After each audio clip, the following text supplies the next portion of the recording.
Hey everybody, how are you? It's great to hear. It is. This is the Needle Drop, where we talk about rock, pop, electronic, and experimental. I'm Anthony Fantano, the internet's busiest music nerd. It's time for an album review. Actually, 2 albums in one review. 2 new LPs from Boris, Heavy Rocks, and Attention Please. Boris is a Japanese trio, more often than not commonly associated with drone metal, doom metal, sludge metal, stoner rock. And these 2 albums, like I said, one is Heavy Rocks, which is also the title of an album with a similar cover that Boris released in 2002. And Heavy Rocks and Attention Please are not the only releases Boris has had this year.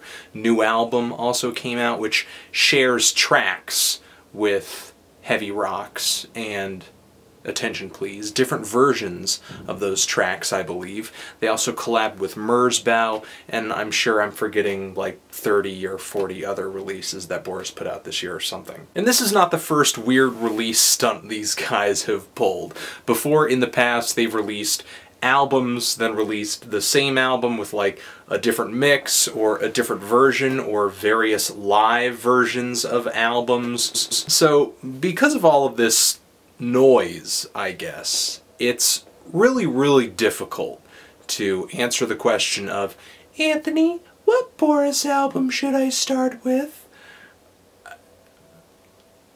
It depends.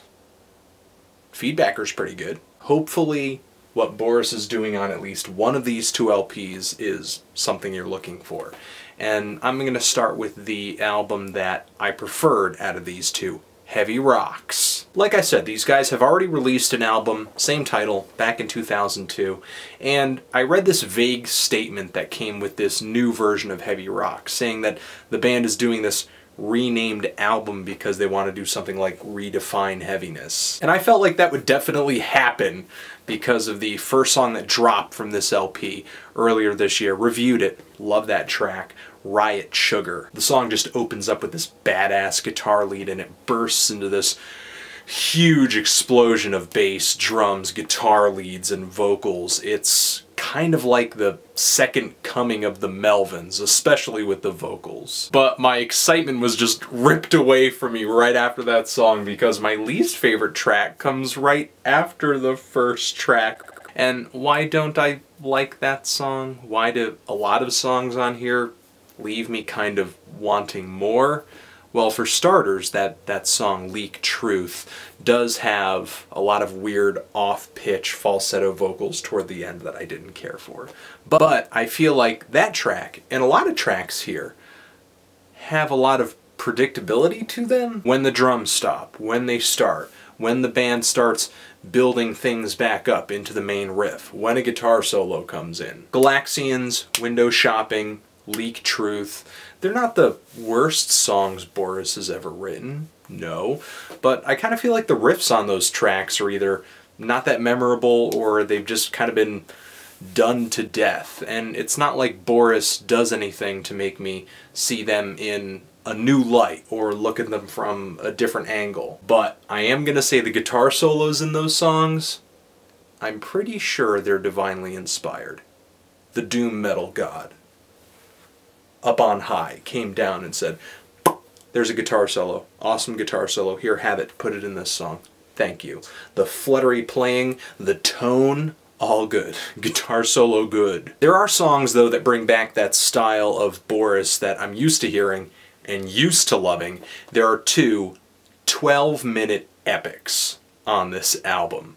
And if there are moments on here that bring back the heavy, redefine the heavy, it's them. I love the feel on both of those tracks too. Missing Pieces starts off really dark and quiet, soft, and it stays melodic as it goes into these heavy, distorted chords. It's a serious ballad, and it goes into this extremely noisy, saturated, thick, loud climax that just sounds like the world is crumbling into dust and just casting out in various directions into space. Out of the more straightforward tracks, I do like Jackson Head a lot. That song is fun. It seems a lot more developed than some of the other songs, and it has a pretty awesome sax solo at the end.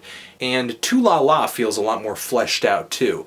And for some reason, just the way the band is grooving on that song, just the nice way the drums are melding with the bass guitar and some of the bass lines and the chords, the track really kind of reminds me of Rush's YYZ. The only other major disappointment on this LP for me comes at the very end with the track Czechoslovakia, which is hard and fast. It builds up this thrash guitar riff and it gets going, just 0 to 60. At 1 minute and 30 seconds, it just fades out abruptly, like for no reason. And you can imagine how pissed I was when I went online only to read that the vinyl version of this album features an extended version of that song. Why? This album is nowhere near the time limitations of a CD. Did Boris decide that the rest of that song was too hardcore for CD listeners to enjoy? Would we have not been able to handle it on a compact disc? There are moments I love, moments I hate, moments that are unpredictable, heavy, loud, noisy, and some spots that feel kind of generic, I guess. It's a little spotty for me. But this LP, and Attention Please overall, I kind of see Boris moving in a more accessible direction. The softer and quieter and maybe kind of sweeter side of Boris lies on Attention Please. There's a somewhat dancier side to this band on here too on several tracks, starting with the opener where Wata starts singing over this Gotta Move dance beat. And Wata, she sings on every track of Attention Please, and you know what, I'm just not feeling Attention Please. But it's not because of her voice that I don't like Attention Please. It's not the vocals. It's just that predictability that kind of bothered me on Heavy Rocks. Those really plain and oversimplified song structures are on Attention Please, like tenfold. But it doesn't feel catchy. It doesn't really feel memorable. It just kind of feels pre-processed for me. A lot of these tracks here are shoegazy noise pop songs with noises that aren't even that noisy. But there is another side to this album. A good handful of songs here feel more like an atmosphere. A track here will basically wander through a series of very quiet beats, very understated vocals, lots of ambient sounds hanging in the background. Honestly, how I feel is many of the tracks on Attention Please feel even more underdeveloped than some of the tracks on Heavy Rocks. And I could totally see the comments coming, Anthony, you're just trying to pigeonhole Boris, you don't like this album because it's a Boris album and you expect Boris to be all doom all the time, all sludge, all doom, sludge, and that's not true. I don't have anything against a band changing directions or writing simpler or writing catchier songs on principle. I just don't enjoy the style of this album. And it's not like I'm going to be hypocritical and tell you I don't like this and then turn around and listen to 100 other albums that sound like this and just love the hell out of them. Like I'm just kind of enjoying music like this, but I'm only enjoying it because it's not Boris. No. The thing is, with these two albums, Boris is experimenting. And that's nothing new. They're always experimenting. They just happen to be experimenting with an idea I don't care for that much, I guess. But if you don't like either of these albums, maybe you were disappointed by them, I don't feel like there's really any reason to be, because Boris is going to be in a completely different place on their next 4 to 5 albums that I'm sure they'll release 1 or 2 years from now. Maybe the next 5 albums Boris names after Heavy Rocks will be better. I already have a potential album cover. So I'm kind of feeling a strong 6 to a light 7 on Heavy Rocks. I thought it was good, I liked it, but I'm really not going to rush back into revisiting the whole album anytime soon. But those two 12-minute tracks.